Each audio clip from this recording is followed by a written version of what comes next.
नमस्कार, न्यूज 18 लोकमतमध्ये तुमचं स्वागत। मी सिद्धार्थ गोदाम। मी सध्या अंतरवाली सराटीमध्ये आहे आणि मनोज जरांगे पाटील यांच्या उपोषणाचा आज 5वा दिवस आहे। आपण बघतोय की 5व्या दिवशी त्यांची तब्येत थोडीशी खालावलेली आहे, कारण कालपासून मनोज जरांगे पाटील मीडियाशी बोललेले नाही। आज सुद्धा सकाळी त्यांनी प्रसार माध्यमांनी विनंती केल्यानंतर म्हणाले की बोलायला त्यांना अवसर नाही। 5 दिवस झाला आमरण उपोषण आहे, कडकडीत उपोषण आहे। परिस्थिती खालावलेली आहे, लोकांच्या मनावर चेहऱ्यावर काळजी दिसते। मराठा समाजातली लोक दिवसभर या ठिकाणी येतात आणि मनोज जरांगे पाटील यांच्याकडे फक्त डोळे भरून बघतात आणि या ठिकाणात त्यांचा पाय निघत नाही अशा पद्धतीची परिस्थिती आहे, कारण राज्यभरातून लोक येत असतात, मनोज जरांगे यांना बघतात आणि या ठिकाणी ठाण मांडून दिवसभर बसतात। हीच लोक आहेत, राज्यभरातून अनेक ठिकाणाहून ही लोक आलेली आहेत। नेमकं मनोज जरांगे पाटलांबद्दल त्यांना काय वाटतं, त्यांची काय चिंता आहे, मनोज जरांगे पाटलांच्या उपोषणावर सरकारने कोणती भूमिका घ्यायला पाहिजे किंवा मनोज जरांगे पाटील यांनी उपोषण स्थगित केलं पाहिजे का? कारण समाजाचा उपोषणासाठी आधीपासून विरोध आहे, कारण समाजाचं म्हणणं आहे की मनोज जरांगे पाटलांपेक्षा आरक्षण आम्हाला महत्त्वाचं नाही। मनोज जरांगे पाटील यांचा जीव महत्त्वाचा आहे, कारण आम्हाला मनोज जरांगे पाटील कायम हवे आहेत, आरक्षणही हवे आहे, मात्र यासाठी एवढा जीवावर उदार होणारं उपोषण नको अशा पद्धतीची भूमिका समाजाने आधीच मांडलेली आहे। याच विषयी बोलण्यासाठी माझ्यासोबत राज्यभरातून अनेक ठिकाणाहून आलेली लोक या ठिकाणी आहेत। दादा, काय म्हणाल? आज 5वा दिवस आहे, लोकांच्या चेहऱ्यावर या ठिकाणी काळजी दिसते। आज आम्ही छत्रपती संभाजीनगर या ठिकाणून सर्व आर्मी सैनिक, माजी सैनिक या ठिकाणी आलो, कारण की 4 दिवस झाले मराठा योद्धा, संघर्ष योद्धा मनोजदादा जरांगे हे 4 दिवस झाले या ठिकाणी ना अन्न ना पाणी घेऊन समाजासाठी उपोषणाला बसले। पण आम्ही समाज ज्यावेळेस गावात घरी जेवण करत असतो, जेवत असताना प्रत्येक घासामध्ये आम्हाला आमचे दादा दिसतात, कारण की छत्रपती शिवरायानंतर डॉक्टर बाबासाहेब आंबेडकर आणि बाबासाहेब आंबेडकरांनंतर आम्हाला जर या समाजाला खरंच कोणी न्याय देणारा जर नेता मिळाला असेल, जर न्याय देणारा दाता मिळाला असेल, तर ते आमचे मनोजदादा जरांगे। आणि ज्यावेळेस आम्ही घरी टीव्हीवरती दादांची तब्येत बघतो तर ती बघून आम्हाला आमच्या घासामध्ये त्यांचा चेहरा दिसतो, घरी सुद्धा आम्हाला जेवण करावं वाटत नाही, म्हणून प्रकृतीची काळजी घेऊन आम्ही या ठिकाणी आलो। दादा, तुम्ही रडताय, काय कारण आहे?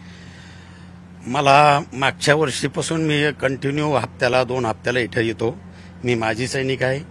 मागच्या वर्षी ज्या वेळेला त्यांना 9 तारखेला ह्या सराटीमध्येच पोलिसांनी हल्ला केला होता, त्याच्या 3ऱ्या दिवशी येऊन मी छत्रपती संभाजीनगरचा माजी सैनिक संघटनेचा अध्यक्ष आहे। त्या संघटनेच्या वतीने मी दादाला सपोर्ट करून गेलो होतो। तेव्हापासून आम्हाला दादा पाहिजे, आम्हाला आरक्षण तर भेटन, आरक्षण कुठं जाणार नाही, पण दादा आहे तर आरक्षण आहे, दादा नाही तर मग आमचं आरक्षण काय कामाचं? आम्हाला आमचा छत्रपती आमच्या संघ पाहिजे, मावळे तर राहणारच। तर काय भावनिक विषय आहे एवढा की तुमच्या डोळ्यात अश्रू आले? भावना अशी आहे का दादांना म्हणजे समाजासाठी सर्व काही अर्पण करून त्यांनी त्यांचं कुटुंब सोडलं, कुटुंबाला सुद्धा ते 1-1 वर्ष जाऊन बघत नाही, मग ते कुटुंब आपल्या समाजासाठी इतकं सगळं दान करून ते आपल्या अर्पण करीत आहे, हे मला त्यांचं दुःख वाटतं। निश्चितपणे दुःख बघवलं जात नाही। बरेच लोक आहेत ज्या ठिकाणी की काय म्हणाल जातात, एक गोष्ट अशी का आहे की तुमचे म्हणजे तरुण आहात, त्यांच्याकडे बघून तुम्ही डोळ्यात पाणी आणतात? ज्यावेळेस पाऊस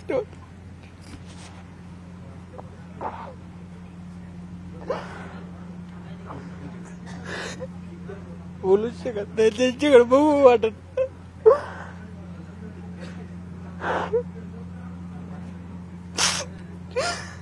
छत्रपती नंतर हाच माणूस आहे की जो मराठा समाजाला न्याय देणार आहे।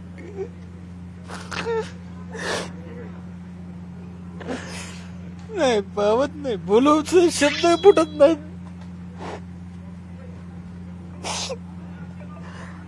तुम्ही आलाय तिथून, बोला। आम्ही परभणीहून आलो।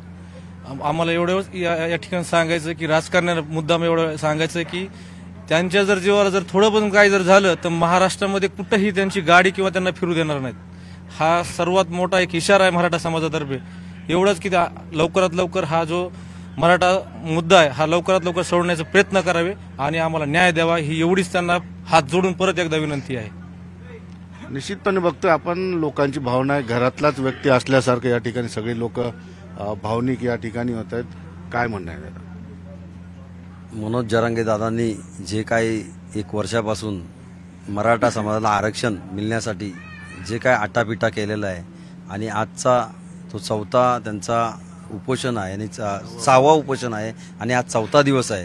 या 4थ्या दिवसाची सुद्धा आज महाराष्ट्रातून विविध भागातून तलागालातून मराठा समाज या ठिकाणी पोहोचलेला आहे. आम्ही सुद्धा रायगड कर्जतवरून आलेलो आहेत. कारण का जसं की आता काही मराठा बांधवांनी सांगितलं की दादांना त्यांची हालत त्यांची जी परिस्थिती बघून आम्हाला आमचं अन्न जात नाही. जर मराठा आरक्षणासाठी आज या म्हणजे आजच्या ज्या ह्याच्यामध्ये बघायला गेलं तर त्यांनी जे काही आंदोलन केलेलं आहे किंवा उपोषण केलेलं आहे ते सकल मराठा तलागालातल्या मुलांबालांसाठी त्यांना आरक्षण मिळून त्यांना जी प्रगती व्हायला पाहिजे त्या स्वतःसाठी स्वार्थासाठी काही नाही केलेलं. जे आज आम्ही 700 किलोमीटरवरून आलो रायगडवरून.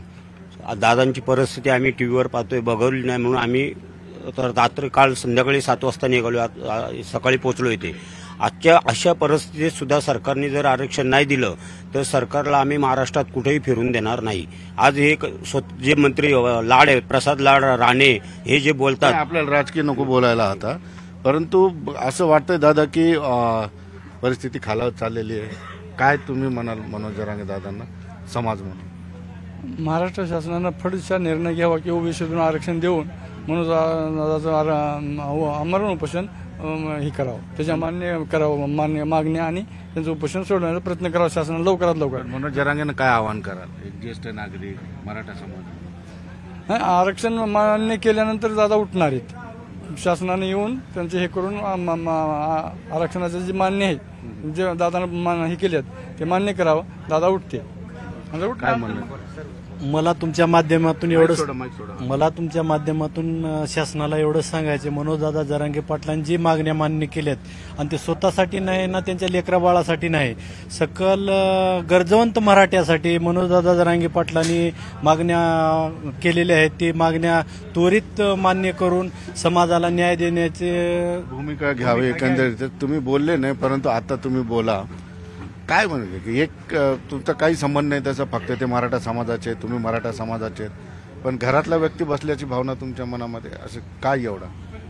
कारण की ते सर्व समाजासाठी लढतात, मराठा समाजासाठी लढतात ना, की त्यांच्या मनात काहीच नाही असं की मीच मोठा नेता नाही अगर काही तसलं काहीच नाही, की समाज हाच त्यांचा पाठीराखा आहे असं त्यांच्या मनात आहे. आणि त्यांनी हट्ट करून हे उपोषण सोडावं आणि ह्यांना आपण इलेक्शन मधून ह्यांची जागा दाखवून देऊ, पण हट्ट सोडावा उपोषणाचा एवढंच म्हणणं आहे, बाकी नाही काय.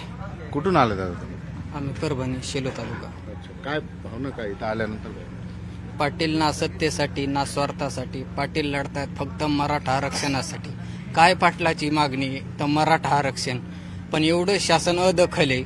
मराठ्यांच्याच मुळाशी का शासन उठलंय? शासनाला मराठ्याची किव नाही का? मराठ्यांचं आरक्षण हक्काचं नाहीये का? हक्काचं असून बी आज सातत्याने पाटील आरक्षणाला बसतायत, मराठ्यांसाठी संघर्ष करतायत, पण काही लोक लायकी नसताना हे त्यांच्यावरच टीका करतायत, त्यांच्यावरच टिप्पणी करतायत. यांनी कारखाने उभे केले, यांनी संस्था उभ्या केल्या आणि 10 पिढ्यांच्या यांनी यांच्या व्यवस्था उभ्या केल्या. पाटलानं तशी तर त्या पाटलाच्या मनात काही इच्छा नाही ना. पाटलाच्या मनात एकच इच्छा आहे, माझ्या समाजाचं कसं चांगलं व्हावं, माझ्या मराठा समाजाची मुलं कसे पुढे जातील, यासाठी माझ्या समाजाला आरक्षण हवंय. म्हणून पाटलांची ही तळमळ आहे. आणि एवढी तळमळ असताना बी मी शिंदे सरकारला आवर्जून सांगू इच्छितो की आमच्या समाजाची दखल घ्या, आमच्या मराठा समाजाला आवर्जून आरक्षण द्या. हात जोडून विनंती आहे माझी सरकार मायबापाला, पाटलाची दखल घ्या, नाहीतर तुमची दखल कोणी घेणार नाही. सळो की पळो तुम्हाला केल्याशिवाय आम्ही शांत बसणार नाही, कारण आम्ही बी खानदानी मराठे आहेत. मनोज जरांगेंनी आंदोलन मागे घ्यावं असं समाजाला वाटतंय. तुम्हाला काय वाटतं वैयक्तिक? हो, त्यांचं जीवही महत्वाचं. कारण आरक्षण तर भेटणंच ते हक्काचं आहे, पण आरक्षणापेक्षा हे आम्हाला पाटील महत्वाचे आहेत. आताच ते दादा म्हणून गेले की छत्रपती शिवाजी महाराजांनंतर जर आम्हाला राजा सापडला जर कोण असेल तर तो फक्त आमचे माननीय मनोज दादा जरांगे पाटील आहेत. ते सुखी तर आम्ही सुखी. आरक्षण तर आम्हाला मिळणारच आहे, आरक्षण कुठं जाणार नाही. पाटलानं जर लहान तोंडी मोठा घास घेतो, आरक्षण उपोषण जर मागं घेतलं तर सर्वात चांगलं आहे. काय म्हणून? आदरणीय दादाची तब्येत बघून आज खूप कसतरी होते. दादा आज आमच्या न्यायासाठी, आमच्या हक्कासाठी लढा उभा केला दादांनी. दादाची तब्येत पाहून बिलकुल हा राजा आमच्या न्यायासाठी आज आमच्या हक्कासाठी लढत आहे. या राजाला गरज प्रामाणिक व्यक्तिमत्व आता आमच्या समाजाला लाभलेलं आहे आणि हा समाज आता दादांचे उपकार कधीच विसरू शकत नाही. निश्चितपणे या ठिकाणी आपण बघितलं की सगळे भावनिक झालेले आहेत या ठिकाणी आणि या भावनेची दखल खऱ्या अर्थाने सरकारने घेण्याची तर गरज आहेच आहे. त्याचबरोबर मनोज जरांगे पाटील यांनी सुद्धा या भावनेची दखल घेणं गरजेचं आहे. कारण या सगळ्यांच्या बोलण्यातून एक वाक्य महत्वाचं असं समोर येत आहे की आरक्षण महत्वाचं आहेच आहे, त्यापेक्षा पाटलांचा जीव जास्त महत्वाचा आहे. त्यामुळं सरकारने ते याकडे लक्ष देणं गरजेचं आहे आणि मनोज जरांगे पाटलांनी सुद्धा समाजाची भावना समजून एक कुठला तरी निर्णय गरजेचा आहे. सुधीर जाधवसह सिद्धार्थ गोदाम, न्यूज 18 लोकमत, अंतरवाली, सराट.